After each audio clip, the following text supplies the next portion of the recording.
After years of sacrificing my time, money, and dreams to support my parents, they looked me dead in the eye and said, "I only have one son, and it's not you." In that moment, everything I'd done for them felt worthless. Until one carefully written email turned the entire family dynamic on its head. My father's gaze was like shards of ice.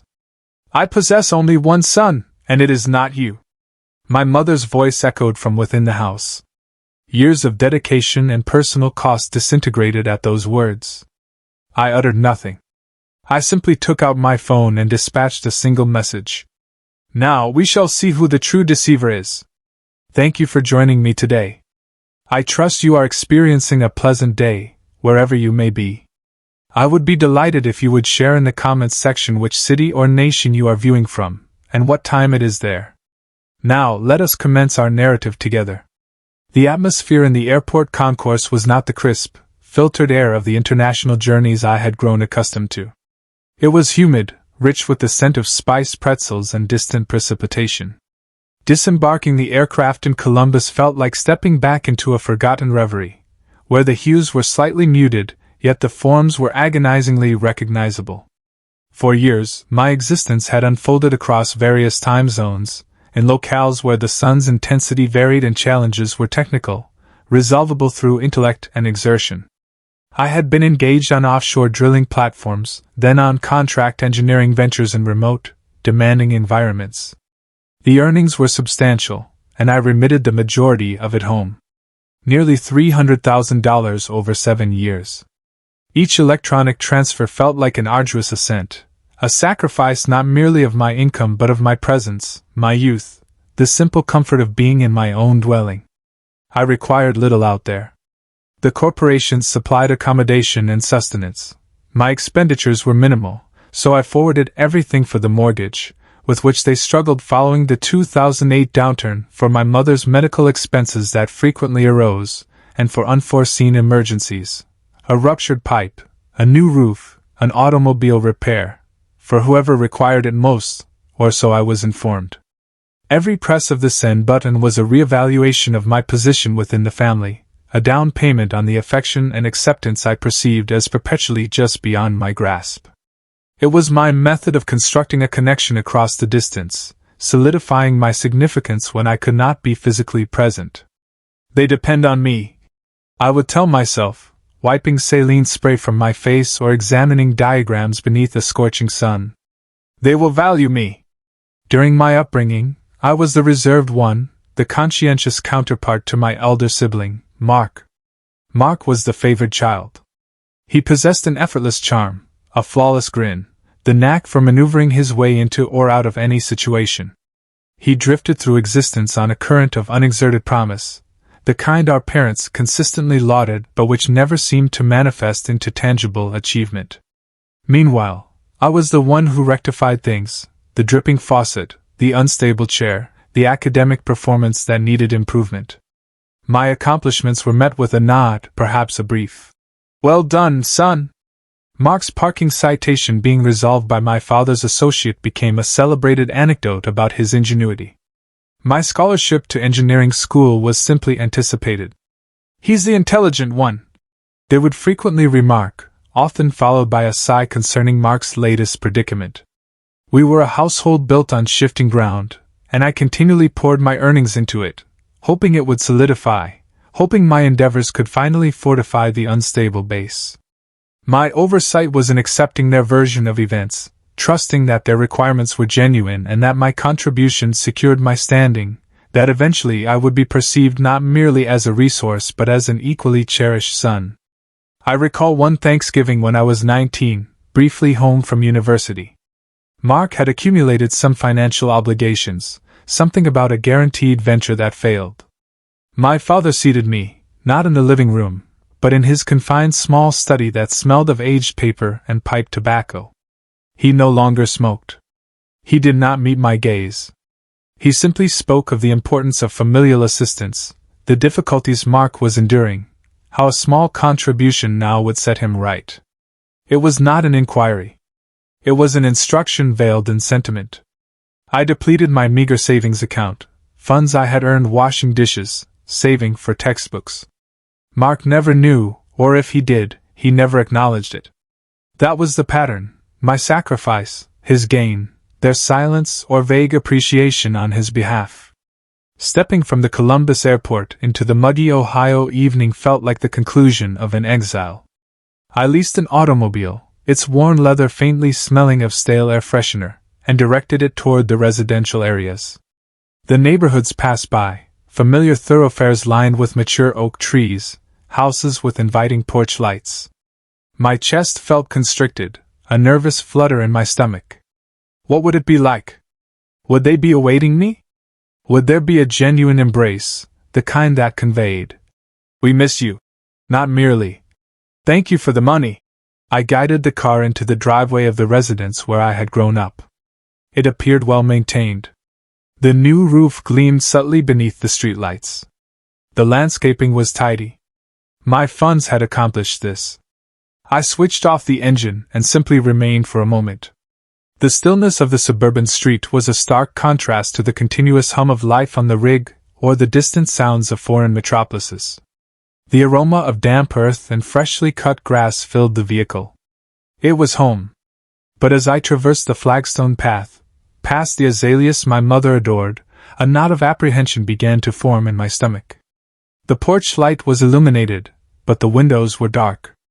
I fumbled for the key they had sent me, the old familiar brass cold in my hand. The lock turned with a stiff click. The air inside was motionless, faintly smelling of lemon polish and something else I could not quite identify, perhaps dust mingled with disappointment. "Mother, father, I am here!" I called out, my voice echoing slightly in the quiet house. Silence. Then, footsteps from the kitchen. My mother appeared in the corridor, wiping her hands on a dish towel. Her expression was not joy or relief. It was surprise, perhaps even irritation. "Oh, you're here," she stated, her voice flat. "We did not anticipate you until tomorrow." My heart sank. "I emailed you the flight details. Said I would arrive tonight." "Oh, right. Must have overlooked that," she murmured, avoiding my gaze. She made no move to embrace me. No warm welcome after 7 years away. Just standing there. "Is father around?" I inquired, attempting to keep the hurt from my tone. "He is in the den. Mark is over," she replied, finally looking past me toward the entrance, as if checking if I had brought an entourage. "Mark is recounting his new business venture." "Of course, Mark. Always Mark." I deposited my luggage by the door. The living room felt alien. Every family photograph on the wall was a silent accusation. There were new ones interspersed. Mark smiling proudly beside my mother and father, standing in front of a sleek, expensive-looking automobile I knew he could not afford on his own. There were no recent images of me. The house felt less like a dwelling and more like a gallery dedicated to the favored child, curated by the parents, financed by the unseen contributor. I proceeded toward the den. The voices grew louder, my father's deep resonance, Mark's confident, slightly too boisterous laughter. I paused in the doorway. My father was in his customary armchair, Mark perched on the edge of the sofa, animatedly gesturing. They ceased speaking when I entered. My father looked up, his expression shifting from engaged interest in Mark to that familiar neutral facade he wore when interacting with me. "Well, look who it is," he remarked, his tone devoid of genuine warmth. "Mark was just presenting his projections." Mark offered me a quick, dismissive nod. "Hey, younger brother, just in time to hear about the next big thing." He grinned, a flash of teeth that did not reach his eyes. He appeared well-rested, well-nourished, wearing attire I recognized from upscale publications, catalogs I sometimes perused on solitary nights offshore, fantasizing about purchasing my parents something lovely, something that would genuinely fill them with pride for me. I managed a faint smile, attempting one last time to connect. "Sounds intriguing. What is it this time?" Mark launched into a rehearsed pitch about a technology startup, all jargon and inflated figures. My engineering mind immediately identified flaws in the reasoning, but I remained silent. As he spoke, my gaze drifted around the room. A new large-screen television, an expensive-looking audio system, a renovated fireplace surround I had not seen before, my money. Every item felt like a fresh wound. Later that evening, after Mark departed in his costly vehicle, the tension in the house was palpable. My mother fussed about my room, engaging in forced small talk. My father was preoccupied, checking emails on his tablet. I attempted to discuss my time away, the hardships, the sights I had witnessed. They listened politely for a minute or two. Then, the conversation reverted to Mark, his brilliant prospects, his need for initial capital. That night, lying in my old bed, the familiar ceiling fan whirring above, the knot in my stomach tightened further. This was not a misunderstanding. This was deliberate. My return was not a cause for celebration, it was an intrusion. My funds were welcomed, even anticipated, but I was not. The house I had invested my earnings into felt like a gilded cage constructed to exclude me. "Is this it?" I whispered into the darkness. "Is this all I signify to them?" The subsequent days were a blur of subtle slights and escalating discomfort. My parents spoke of Mark incessantly, his requirements, his schemes, his brilliance. My inquiries about their financial situation, about how the money I sent was specifically utilized beyond general household expenditures, were met with vague responses, irritation, or outright evasion. "Do you not trust us?" my mother would ask, her eyes wide with feigned distress. "It all went to keeping this family solvent." My father would grumble, altering the topic. It was classic manipulation, causing me to doubt my own recollections, my own accounting. One afternoon, I was searching for an old photo album in a storage container in the attic, hoping for a nostalgic reminder of a time when I felt more connected. Tucked beneath a stack of old yearbooks, I discovered a weighty envelope addressed to my parents. Inside were not photographs but documents, bank statements I did not recognize and an official-looking letter from a real estate attorney's office, dated a few months prior. My hands trembled as I read. The bank statements revealed substantial sums of money, funds I had sent, being transferred immediately upon arrival, not to the mortgage company or utility providers, but to accounts with names like Mark J. Thompson Enterprises and Capital Solutions LLC. The lawyer's letter discussed finalizing a quitclaim deed and asset reorganization regarding the family residence, explicitly designating Mark as the sole beneficiary upon my parents' passing, circumventing standard inheritance laws. There was no mention of my name, no provision for the hundreds of thousands I had invested. My breath caught. The air in the attic suddenly felt oppressive, thick with the scent of dust and perfidy. My chest constricted as if someone had wrapped barbed wire around my lungs. It was not merely favoritism, it was premeditated deception. They were not just expending my money on Mark's needs, they were actively diverting enormous amounts to his ventures, enterprises that, based on the account names and transfer patterns, appeared increasingly dubious. And they were ensuring I had no legal claim to the family home, the very foundation I had dedicated years to support.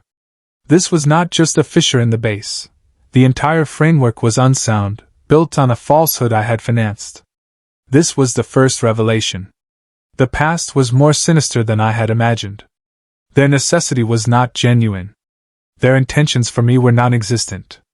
Over the next week, I became an unseen presence in their house. I examined old files when they were out, discreetly photographing documents with my phone.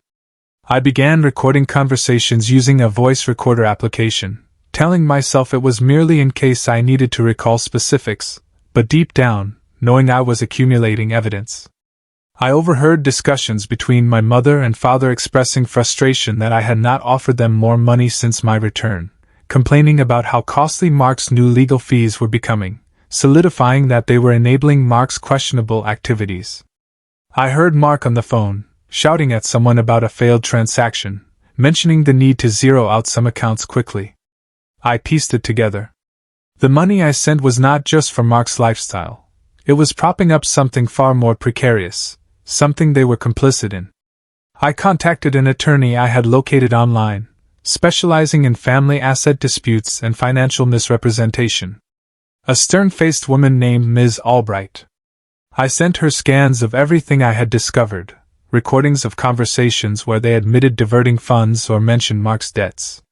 She was direct. This appears unfavorable for them, potentially unlawful depending on the nature of your brother's activities and their awareness. Your claim for recovering funds and challenging the deed is substantial, but it will dismantle your family.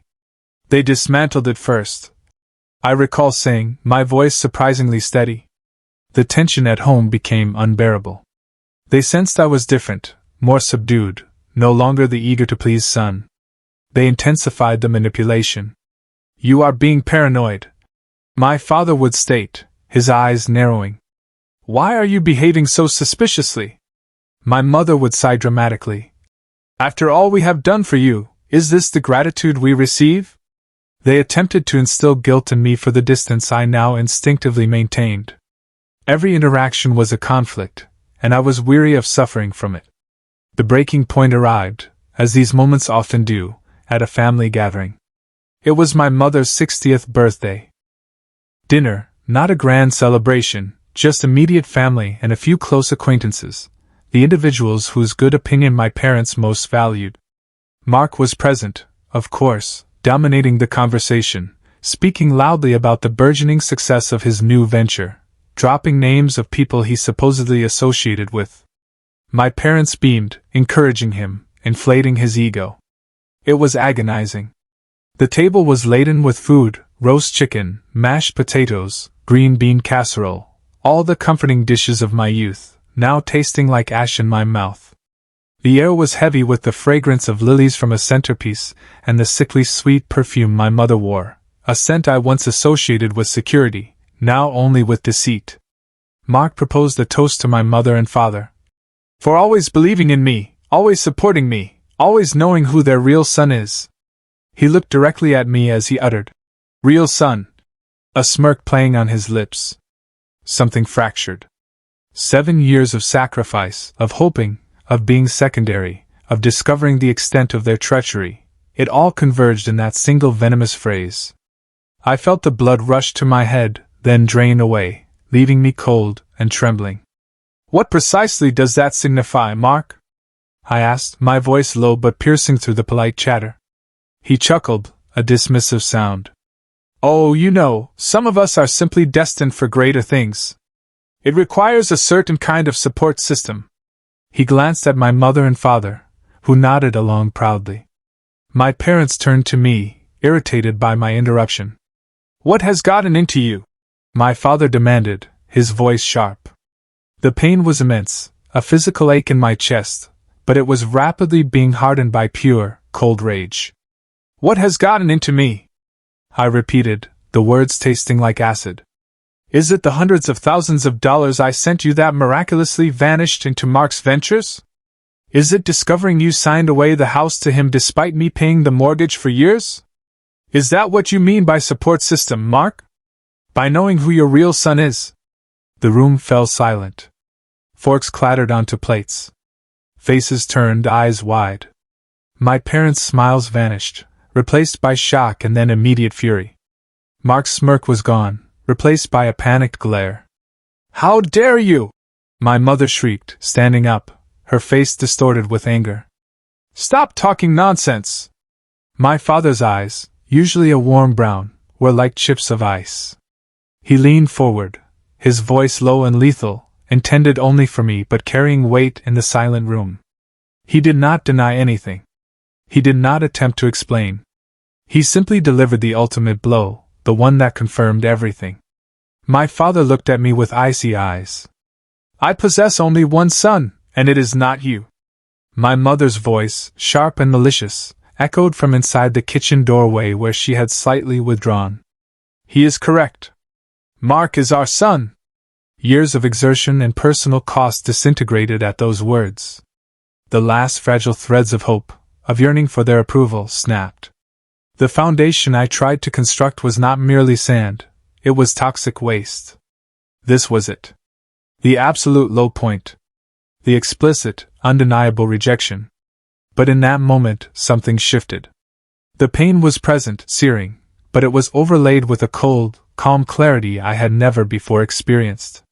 They had nothing left to take from me, nothing left to shatter. I observed their faces, the fury, the panic, the sheer absence of affection, and perceived them for what they truly were, exploiters, deceivers. And in their eyes, I was less than nothing. I did not shout. I did not weep. I did not attempt to defend myself. I uttered nothing. I simply took out my phone. My fingers, which had trembled earlier when I found the documents, were now steady. I navigated to my email. I had drafted it days ago after meeting with Ms. Albright, and I dispatched a single message. The subject line was straightforward. Evidence of financial misconduct and misappropriation. Attached were the scanned documents, the bank statements, the lawyer's letter concerning the deed, contracts related to Mark's dubious businesses I had found, and transcript highlights from the recordings where they admitted complicity. The recipients were not just me and my lawyer. I had included Mark's primary business contact, 2 key family members, and carbon-copied a general inquiry address for a local investigative journalist I had researched. It was the moment of reckoning, unveiling their truth to the individuals whose opinions and actions could elicit genuine repercussions. Almost immediately, the chorus of phone notifications commenced around the table. Beeps, pings, vibrations. Color drained from faces as people checked their devices. My parents' eyes widened in horror, then darted to me. Mark fumbled with his phone, his bravado entirely vanished. A few gasps rippled through the room. Aunt Carol, across the table, visibly paled. Then her jaw set as she began scrolling. My father half rose, his face a mask of disbelief and rage. What? What did you do? He choked out. I looked him directly in the eye, the coldness mirroring his. I revealed them. I stated, my voice quiet but carrying. I revealed who you truly are. I stood up slowly, calmly. I did not need to say anything further. The evidence spoke for itself. I looked at my mother, whose face was a portrait of pure, unadulterated animosity. I looked at Mark, scrambling to make calls beneath the table. I looked at the horrified or stunned faces around the room. Then I turned and walked out. I did not retrieve my bags by the door. I did not look back. I simply walked out of the house, out of the life I had so desperately tried to cling to, and into the cool night air. The scent of lilies and perfume faded, replaced by the clean aroma of the evening, a burden lifted,